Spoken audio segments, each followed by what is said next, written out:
Unlike some of the other top teams in the Western Conference, the Sacramento Kings can't be classified as a championship or bust team. That being said, Mike Brown has been very open about this team getting from good to great and becoming contenders as early as this season. Well, the Kings aren't on the same timeline as the Lakers, Warriors, or Phoenix Suns, but there are some other young up-and-coming teams in the Western Conference that may be putting some pressure on Sacramento to reach that contendership sooner than later. Hunter Patterson from The Athletic joins me to discuss that, plus De'Aaron Fox's superstardom and more right here on Locked On Kings.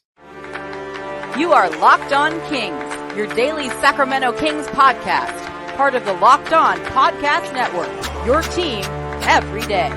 And now, ladies and gentlemen, it is that time for another episode of Locked On Kings.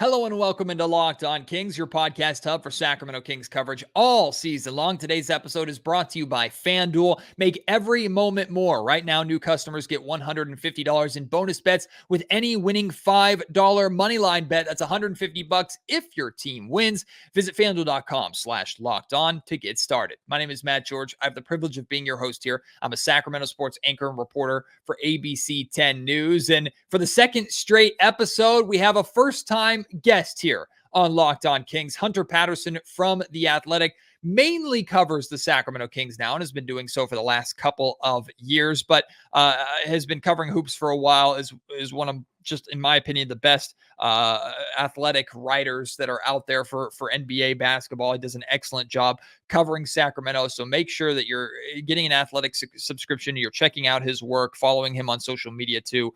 He's fantastic, and it's long overdue for him to appear here on the Locked On Kings podcast. So he joins me today. I'm going to run my idea by him of how teams like the Minnesota Timberwolves, Oklahoma City Thunder, New Orleans Pelicans, these other younger kind of up-and-coming teams that maybe waited out the Golden State Warriors dynasty, right? And the era of LeBron and Kevin Durant and these other guys. Even though those guys are still kicking and they're still trying to win as early as right now, here are these younger teams, which the Kings can be classified as, who have been developing, waiting in the wings, and now finally might be their time to strike. I think the NBA is in a great place with all of these exciting and competitive up-and-coming teams, which of course the Sacramento Kings are a part of, especially in the Western Conference, but there are also some teams in the East as well. So Hunter and I are going to discuss that. De'Aaron Fox, and if he's reached that superstar status, we talk about Harrison Barnes, Keegan Murray, the weakness of the wing position for Sacramento. So much great stuff in this conversation. If you want to respond to any of it, share your thoughts, ask a question, whatever it may be, hit us up on Twitter. You can reach me there at MattGeorgeSack. You can email me, mattgeorgesports@gmail.com whenever you want. And if you're watching on YouTube, leave your thoughts in the YouTube comment section down below. But for now, please enjoy my conversation with The Athletic's Hunter Patterson. I'm almost ashamed to say it's the first time that Hunter Patterson is joining me here on the Locked On Kings podcast. We should have been doing this much sooner, but here we are. Hunter Patterson from The Athletic covers the Sacramento Kings amongst many other hoops things for The Athletic. And Hunter, I'm so excited to have you on, my friend. We're talking about kind of a bunch of different things today, including the Kings, maybe racing some of these other up-and-coming teams to contendership in the Western Conference, but we'll get to that in a second. Thanks so much for coming on, my friend. It's a pleasure to have you. It's a pleasure to be on. I appreciate you having me on. It's long overdue, so let's get to it.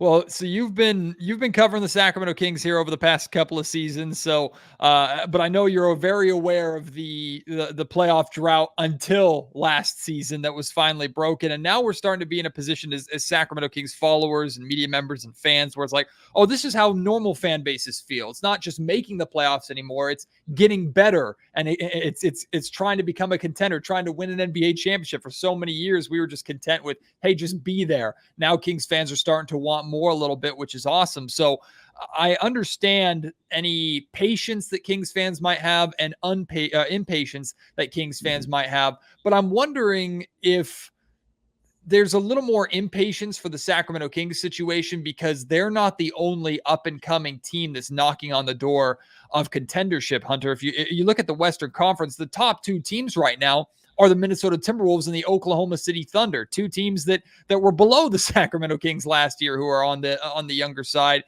You also have teams like the New Orleans Pelicans who just beat the Kings. The Houston Rockets are starting to make a little bit of noise, although they're down in 10th.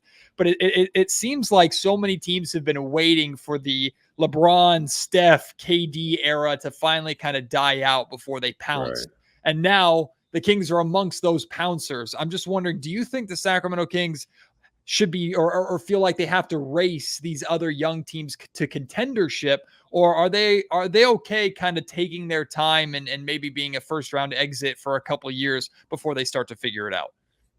I think we've heard Coach Brown even going back to training camp, he's adamant on being a championship team. He's trying to go from good to great. And when you look at the standings, obviously 11-8 right now, but those 8 losses have only come from 4 teams, and 2 of the teams you mentioned in the Timberwolves and Thunder, the Kings have beat this season. And I believe the Thunder win was without Fox. So I wouldn't be too worried about anyone other than the Sacramento Kings if I was the Kings. And I believe also they will have a chance again to play OKC coming up soon with Fox. So that could be a good measuring stick game for them. But I'd be pretty focused on ourselves if I were in that locker room. And the players also have talked about different adjustments that they've been making, keying in on different mismatches offensively. So their pace isn't what it was last season, trying to be more elite defensively. So not even 20 games in yet, and they're looking to make a few adjustments offensively and defensively that I think could take a little bit of time. Like you mentioned, not even 20 games in yet, but the one of the words you used there is you said if you were the Sacramento Kings, you'd only be worried about yourselves. Well, let me kind of follow up on that. Is there anything with you watching the Kings right now that you think Sacramento should be worried about? Not necessarily panicking about, but maybe a little concerned about at this point? Even going back to last season, I think they know defensively they're not where they want to be. Interior defense as well.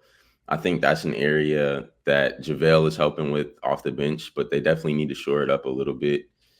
I think they're an elite offensive team, and they're still kind of gaining cohesiveness and coming together as a unit since this is their second season playing at this level. But you can't always rely on outscoring teams, and I think the defense will eventually shore up. Is the streaky 3-point shooting concerning to you at all? Because we've seen Sacramento, oddly enough, Hunter, the games where the Kings are shooting the best from 3-point range in terms of highest percentage, they're shooting their fewest threes. They're usually in like the mid to upper 30s. In the games where they're shooting poorly, it's like they're settling for threes and they're in the mid to upper 40s even at times with 3-point attempts. And a lot of that comes from, I know Mike Brown's one of his pillar of his offenses is paint touches and spraying the ball that way. Right. So it's almost the Kings use their inside game to establish that outside. But we've seen Sacramento, who's loaded with talented shooters, have far too many games of 40-plus 3-point attempts and shooting 33, 34%. And a lot of those games you can point to are reasons why Sacramento, or part of a reason why Sacramento lost. Yeah, I think there's kind of just ebbs and flows with shooting. I mean, you want to be as elite as possible, but some of the guys who had career years last year were, I don't want to say like out shooting what they usually do, but you do look at the box scores after those games and you could be a little concerned, but I think that just comes with high usage guys who shoot from 3 as much as the Kings do. So I wouldn't be overly concerned there either. Hunter, I'm gonna let you in on a worry that I have at the moment. It's because I'm noticing there's a type of team that Sacramento really, really is struggling with. And you can even go back to last season with this, but this year especially, lengthy, athletic, physical teams, especially at the wing. That's what has me concerned at this point. And Hunter, I was a huge fan of the idea of bringing Harrison Barnes back, especially for the money that they brought him back on. And for basically Barnes' entire time here in Sacramento, I haven't wavered on the belief that he's a starting caliber 3, that he's a good asset for Sacramento to have. Now I'm starting to be a little bit concerned because of the teams that are consistently beating Sacramento. And at the wing position, you have a veteran who disappears at times in Harrison. And then you have a second-year player in Keegan who's making strides, but that's a lot to put on the shoulders of a second-year player when you're trying to be a contender right now. I guess, what do you think of the wing position and that weakness, if any, for Sacramento? I do think that, like you said, that is a weakness. Keegan has been trying to take on more elite offensive guys on the wing. He was guarding BI a bit before he got hurt, and just throughout the season, he's tried to take on different matchups. He was guarding Steph at one point and doing pretty well on him earlier in the season, but the wing position is one that I think they may need some reinforcements at. And I know you're relying on Keegan, and you don't want to try to put too much on his plate too early on, since this is only his second season in the league. But I don't know. I think HB has been really steady, and he has some games, like you said, where he's not as active.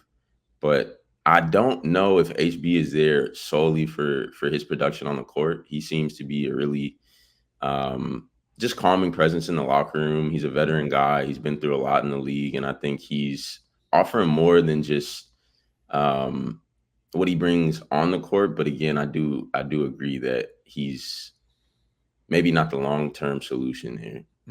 See, I agree with the word that you use, which is steady, because he's just, I mean, HB is reliable. Like, that's the word that I always go to in terms of the man always plays. Like, he played every single game last season. He's played every single game so far this season, knock on wood that he doesn't get hurt. I mean, he's just reliable, and he fills a position that historically Sacramento has really struggled to fill.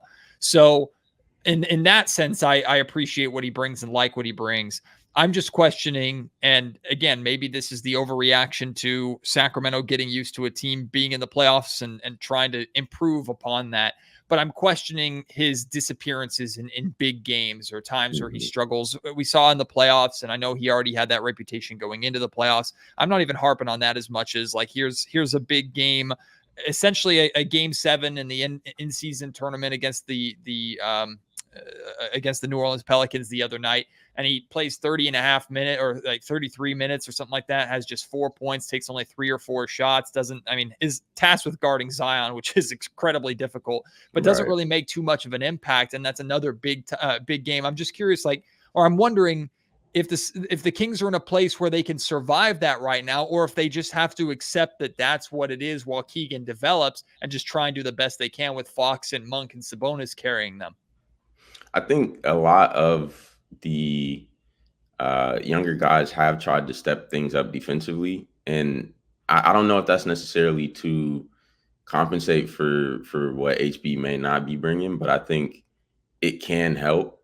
And we've seen Fox even try to guard longer guys who aren't necessarily guards and at his position. So again, you don't want to put too much on Fox, who already has a ton on his plate as well. But I think they're developing individual defenders who may be able to step in and assist HB if he's not able to guard guys like BI and Edwards down the line. So I think they have enough pieces if they keep developing them. Like I said at the top of the show, today's episode of the Locked On Kings podcast is brought to you by FanDuel. As the weather gets colder, the NFL offers stay hot on FanDuel.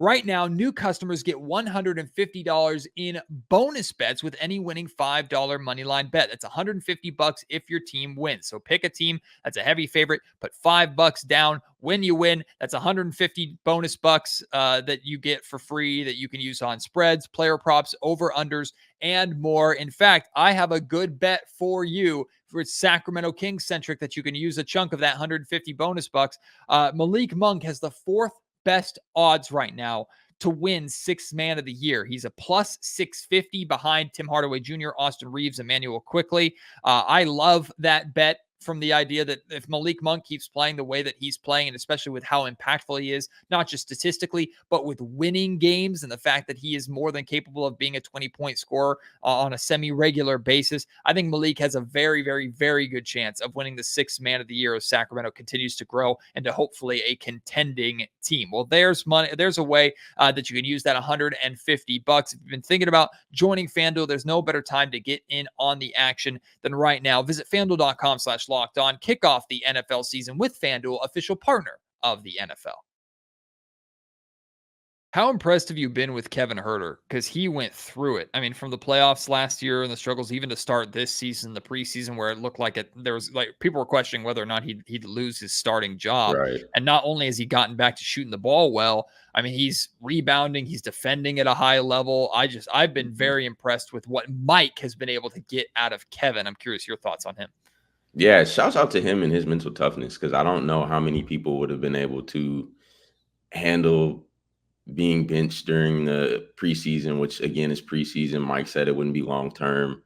Mike likes to try things to bring different attitudes out of players, and I think he was successful in what he did with Kevin, because Kevin is at this point attacking the glass, I think, probably better than he has at any point in his career. He's making it a point to do those things. So even if the 3-point shooting slips and he's not as consistent as he was last season, he's bringing more than he was to the table than he was last season. So shouts out to him and his mental toughness. He handled everything like a pro. He was answering questions. He was showing love to Huerter when he stepped in for him. So he never seemed bitter or unhappy with how things were going. I think he really took a look in the mirror and was like, how can I improve to lock down this 2 spot? The thing is with Kevin, it's like, I know there are obviously better starting shooting guards out there. There are superstar starting shooting guards in the league that are better than Kevin his. I just question if this is who he's going to be, if this is not just a flash in the pan, but the 40% or hovering around 40% 3-point shooting where he spaces the floor for Fox and Malik and Sabonis and the rest of them, while also improving as a rebounder and being a capable, I'm not going to say great, but a capable defender. I don't know if that's, and especially for the contract that he's being paid and how affordable he is for that position. I just don't know if there's a better fit player out there for the Sacramento Kings right now than this version of Kevin Huerter. I agree. I think the way he plays in the system as well, like he thrives with DHOs. He's even starting to be better in pick and roll situations when he, from time to time, is handling the ball. He's a great guy to spray it to when he's off the ball and either De'Aaron or Malik is the one running the pick and rolls. So I think he is just, I've definitely been impressed. It was, like you said, the season may not have started how he or Kings fans may have wanted, but he's just shown a lot of mental toughness that I think he has to get credit for. Going back to this contention race with these up and coming teams, the 4 teams that pretty much I'm looking at are the Kings, the Pelicans, the T-Wolves, and the Thunder. Obviously, as we mentioned, 2 of them are at the top of the West right now, even though it's very early in the season. I'm not necessarily asking you to do a rankings of the 4, but where do you think the Kings stand amongst that group of 4 teams in terms of like more poised to make a long-term run, like in a good spot? Do you think the league is just in a great spot, period, with having 4 young teams like this that are ready to break out? Like, where do you think the Kings are amongst that group of teams? Okay, you're saying the top 4 right now? Yeah, well, the 4 of so Sacramento, New Orleans, Minnesota, and OKC. Just that group of young teams who are ready to make jumps. I would probably put the Kings right there at the 1st or 2nd spot, probably. And I think OKC is a really good young team. Head coach is amazing. I think Mark is borderline a hoop genius. So he is great at kind of highlighting their strengths. And I do think the wild card there is Ant. He's just amazing. I think he is definitely, by now, he's on the brink of superstardom and could kind of even exceed that at some point. But I think, again, if the Kings are getting used to their new defensive schemes, getting used to offensively trying to take advantage of mismatches, which they may not have been doing as much last season, And once they do, like you said, knock on wood, at some point get to full strength as far as health goes. I mean, Alex Lynn was playing really good before he had that. I believe it was a ankle sprain. And if you allow that healthy group to continue to thrive, I think there's no reason that they can't be just as competitive as a Minnesota team that they've already beat on the road as well. Speaking of the superstardom, I'm glad you brought that up because that was a conversation that I wanted to have with De'Aaron Fox. I think, Hunter, we're really seeing this year that next generation. There's almost like three generations for me. There's the LeBron KD generation, which they're still kicking and they're still amazing despite how old they are, and it's unbelievable. Right.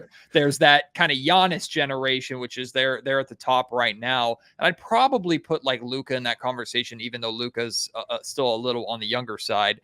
And then there's this new generation of the Ants. And I'm wondering if De'Aaron Fox should finally be considered or should be considered in that superstar conversation now. And I think it's almost fitting. I should put Steph Curry at the LeBron James generation as well. I think it's almost fitting that Fox was the first player that Steph signed to the Curry brand, just because it almost seems like a passing of a torch in a lot of ways of generational superstar talent, point guard, and Steph, who's the greatest shooter of all time. I don't think that'll ever be touched, to this unbelievably exciting young point guard in De'Aaron Fox, who's now just entering his prime. Where do you think Fox is in terms of we know he's an all-star. He accomplished that last year. Do you think he's reached that superstar status or is right on the cusp of it? Yeah, I think he'll, if he continues to play this way, be on another All-NBA team at some point. Well, not at some point, at the end of the season. He's a 3-level scorer now, and he averaged 37% from the three-point line during his second year, but that was only on 3 attempts. He's up to 8 now, and he's shooting about 35.7% from three-point range. So we know what he does when he gets to the paint and he wants to shoot either a floater or a mid-range pull-up. He can get to the hoop. And now I think he's adding, just as an elite level, as he's playing offensively on defense. And another thing you mentioned as far as Coach Brown challenging guys to step up in areas that they may not have been as elite in, De'Aaron is taking the task on of guarding anyone Coach asked him to. At one point during the Warriors win in the in-season tournament game, Mike actually said post-game, De'Aaron stepped up and was guarding Steph. He was guarding Clay. He stepped in and I believe even guarded Draymond at some point down the stretch. So he's someone who seems he does not have much of a weakness on either side of the ball. We know the free throw shooting could get a little bit better, but you can't ask for the world right away. And I think De'Aaron is someone who, I mean, you even see him in commercials and things now. You may not have been seeing that beforehand. So he's someone who, again, is just a pretty likable person on and off the court. And I think he is on that brink of being one of the elites in the league.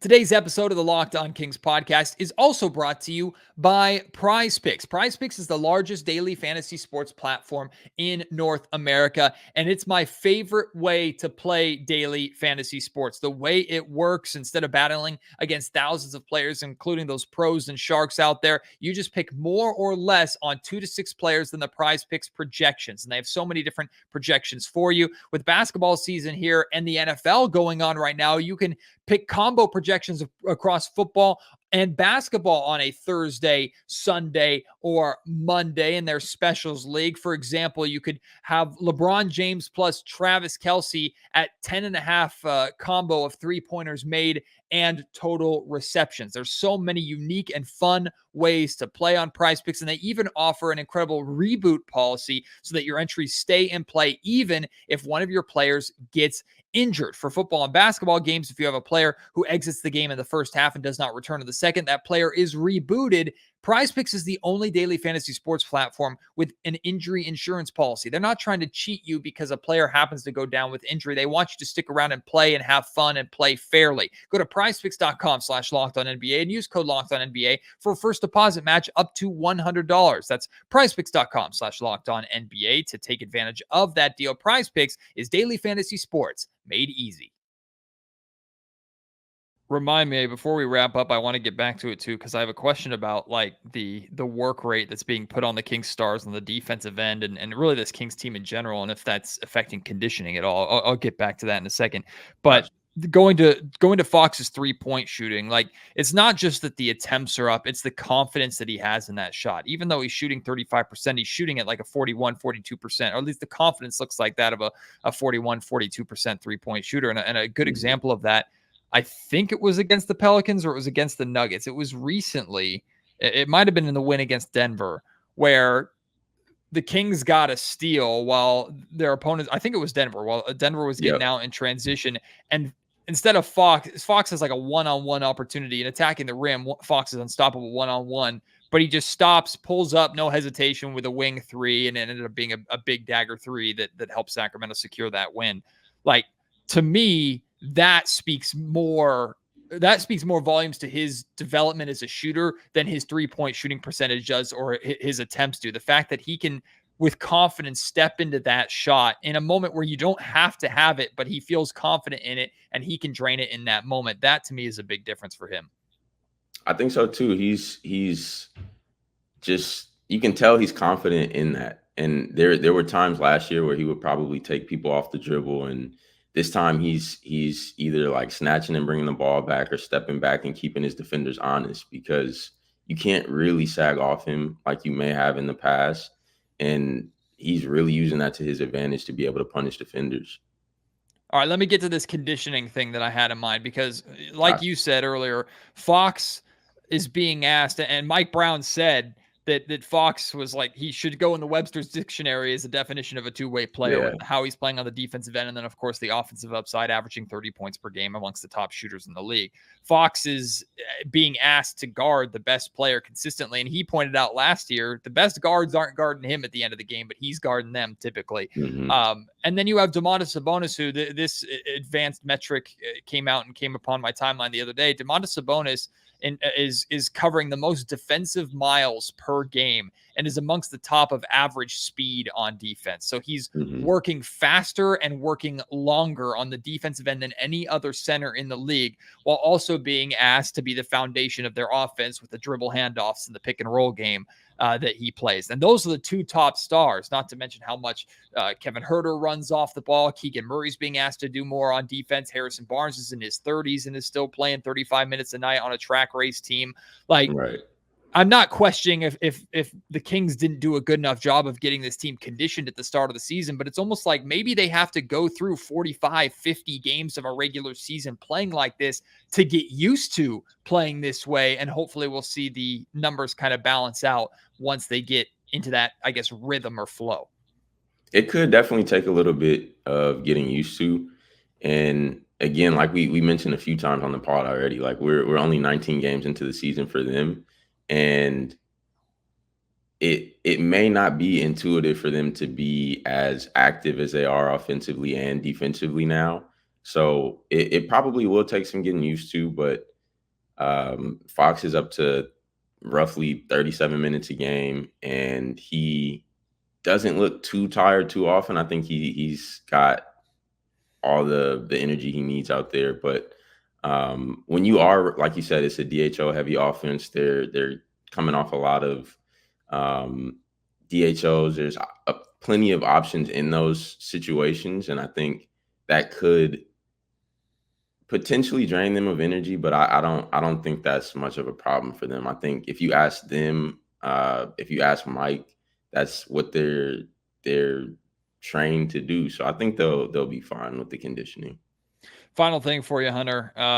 What are you, when you're watching games, whether it's on TV or watching the games from the Golden One Center, for the next step in this team's development into getting from good to great, which Mike talks so much about, like, what are you specifically looking for? What do you, when you're watching the Kings play the Suns coming up on Friday here, and then the Brooklyn Nets after that, and for the remainder of the season, like, what is that specifically, like, you're keying in on it on the defensive end, offensive end, specific for a player or two? Is there anything that, like, you are watching for to see, okay, that is an indication of the next level? I personally like to see how they guard the opposing team's best players. So, assuming Beal will be out, I really like to see how they match up with Book and KD.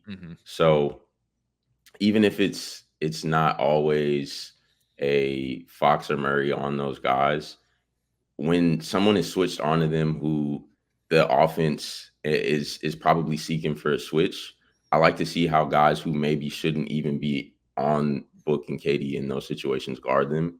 And then how kind of like the second line of defenders can help them once, or if they get blown by, who's stepping up to try to take charges. And I kind of just like to see how they play as a defensive unit, because Mike, as we know, is really harping on them at some point being a top 15-ish defense. And that can't just be the person who's in front of the star player. You have to think about guys coming over from the weak side trying to help. And I really just love to look at how they play defense against those elite guys.